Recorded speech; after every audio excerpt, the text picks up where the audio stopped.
ने आगरा से ordnance factory Firozabad के चार्जमैन रविंद्र कुमार को गिरफ्तार किया है और रविंद्र को लेकर लगातार बड़े खुलासे हो रहे हैं। रविंद्र कुमार फेसबुक के जरिए नेहा शर्मा नाम की महिला के संपर्क में आया और वो ऑर्डिनेंस फैक्ट्री की गोपनीय दस्तावेज आईएसआई के लिए काम करने वाली महिला को भेज रहा था। एटीएस को उसके मोबाइल से ऑर्डिनेंस फैक्ट्री की अहम डेली रिपोर्ट मिली है। रिपोर्ट में गगनयान प्रोजेक्ट और अन्य गोपनीय जानकारियां मिली हैं। स्क्रीनिंग कमेटी का कॉन्फिडेंशियल लेटर भी मिला है।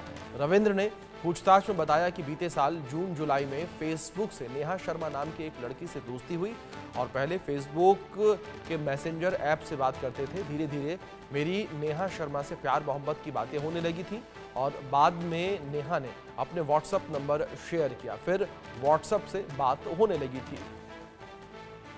बड़ी खबर, यूपी एटीएस की गिरफ्त में आए रविंद्र ने कई खुलासे किए हैं और रविंद्र के मोबाइल फ़ोन से भी कई अहम जानकारियां जो है एटीएस के हाथ लगी हैं।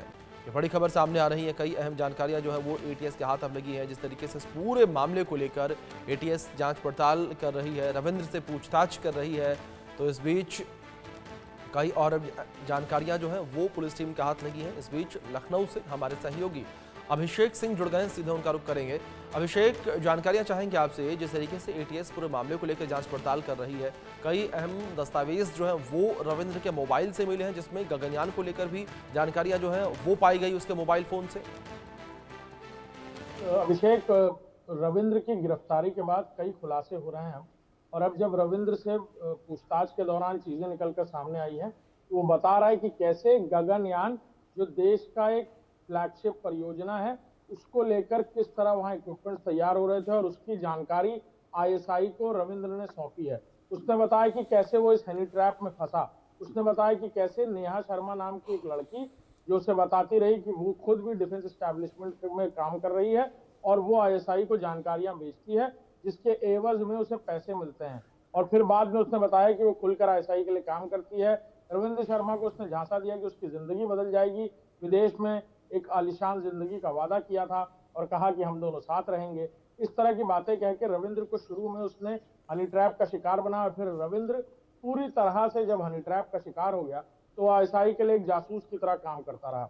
अंदर एस्टैब्लिशमेंट की क्रिटिकल जानकारियां रविंद्र शेयर कर रहा था। कई सारे दस्तावेज रविंद्र ने शेयर किए और अब ये गोपनीय जानकारियों से जुड़ी जानकारियां सीधे एटीएस को उसने कबूलिया बयान में अपने बताई हैं।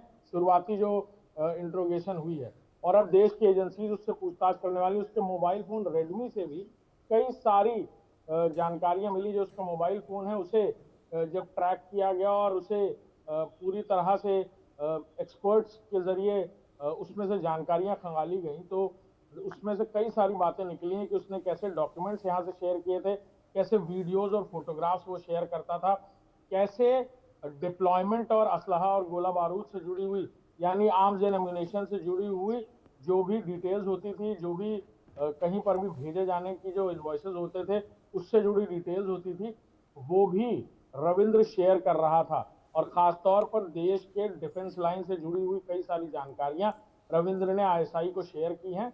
लिहाजा अब देश की कई सारी एजेंसीज और खासतौर पर डिफेंस इंटेलिजेंस सर्विसेज रविंद्र से पूछताछ जल्द ही कर सकती हैं। अभिषेक, जिस तरीके से दो आरोपियों की बात निकलकर सामने आई थी कि दो आरोपी हैं जो कि हनी ट्रैप में फंसे, हनी ट्रैप में फंसने के बाद वो लगातार जो सेंसिटिव जानकारियां हैं वो आईएसआई तक पहुंचा रहे थे नेहा शर्मा आईडी के माध्यम से। लेकिन ऐसे में अभिषेक, जहां केवल रविंद्र जो पहला आरोपी है, जो एक आरोपी है, उसको लेकर बात हो रही है, दूसरे आरोपी को लेकर क्या जानकारी? अभिषेक, एक आरोपी ही गिरफ्तार किया गया है जो जानकारी मिल रही है। एटीएस ने आगरा से एक आरोपी रविंद्र शर्मा को गिरफ्तार किया है जो फिरोजाबाद की ऑर्डिनेंस फैक्ट्री में काम कर रहा था। दूसरे आरोपी के बारे में अभी फिलहाल कोई जानकारी नहीं मिली है और जो प्रेस कॉन्फ्रेंस हुई उसमें भी यही बताया गया कि एक आरोपी रविंद्र कुमार ही गिरफ्तार किया गया है। लिहाजा उसके साथी हैं, उन्हें डिटेन किया गया। इससे जुड़ी हुई कोई जानकारी अभी साझा नहीं की गई, लेकिन ये हो सकता है कि आने वाले दिनों में रविंद्र कुमार और उससे जुड़े हुए कुछ और लोग या फिर आईएसआई के किसी मॉड्यूल से जुड़े हुए लोग जो रविंद्र को बता रहे थे कि कैसे जानकारियां शेयर करनी है, कौन सी जानकारियां शेयर करनी है, या कोई मॉड्यूल का ऐसा व्यक्ति जो यहाँ पर फिजिकली भी उससे मुलाकात कर रहा हो या फिर मदद कर रहा हो, उसकी गिरफ्तारी संभव है। जी, अभिषेक, दूसरी ओर जिस तरीके से लगातार जांच पड़ताल जो है पूरे मामले को लेकर की जा रही थी, ऐसे में रविंद्र के कांटेक्ट में जो लोग थे, क्या उनकी भी जांच पड़ताल की जा रही है? बिल्कुल, रविंद्र के परिवार में उनकी पत्नी को बताया गया कि रविंद्र को गिरफ्तार किया गया है। उनके बिल्कुल होश उड़ गए, उन्हें पता नहीं था कि रविंद्र ये सब क्या कर रहा है। रविंद्र के मोबाइल फोन से खंगाले गए कॉन्टैक्ट्स में तकरीबन 200 लोग थे जिनसे बहुत रैंडम फोन पर बातचीत होती थी। उनके मोबाइल नंबर्स को भी सर्विलांस पर रखा गया। ये भी चेक किया जा रहा है कि क्या उनमें से कोई ऐसा तो नहीं जिसका नाम बदला हुआ हो या फिर कोई और एजेंट हो जो पाकिस्तान से यहाँ पर आईएसआई के लिए काम कर रहा हो और वो भी रविंद्र की तरह ही हनी ट्रैप या किसी और ट्रैप में फंसाकर उसे भारत के खिलाफ जासूसी के काम पर लगाया गया हो। ये वो सारी बातें हैं जो अभी फिलहाल जांच का विषय हैं। ऑर्डिनेंस फैक्ट्री में भी इंटरनल ऑडिट चल रहा है, किसके पास कौन सी जिम्मेदारी थी और रविंद्र से किसके कैसे ताल्लुकात थे, इसको लेकर भी एजेंसियां जांच कर रही हैं।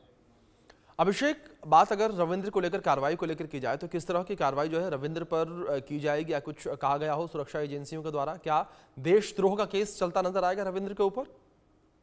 बिल्कुल, आप समझिए कि ये पूरा मामला इतना सेंसिटिव है कि जी। अभी इसमें जांच ही बहुत लंबे समय तक चलनी है। जी। रविंद्र ने किस तरह की जानकारियां किसको सौंपी थी और अभी कई ऐसे लोग हैं जो हो सकता है आसपास हों, रविंद्र के ही करीबी कोई लोग हों, या हो सकता है ऑर्डिनेंस फैक्ट्री में कोई बी-लाइन आईएसआई ने तैयार की हो जिसको रविंद्र को भी जानकारी हो, और रविंद्र को या हो सकता है कम जानकारी हो, कोई और व्यक्ति हो जिसने रविंद्र की तरफ इशारा किया हो। बहुत सारे एंगल्स हैं, अलग अलग टेंजेंट्स पर अब ये एजेंसीज जांच कर रही हैं और कई सारी बातें ये भी ऐसी भी हैं जो देश की सुरक्षा जुड़ी हुई है जिसे पूरी तरह साझा भी नहीं किया जाएगा।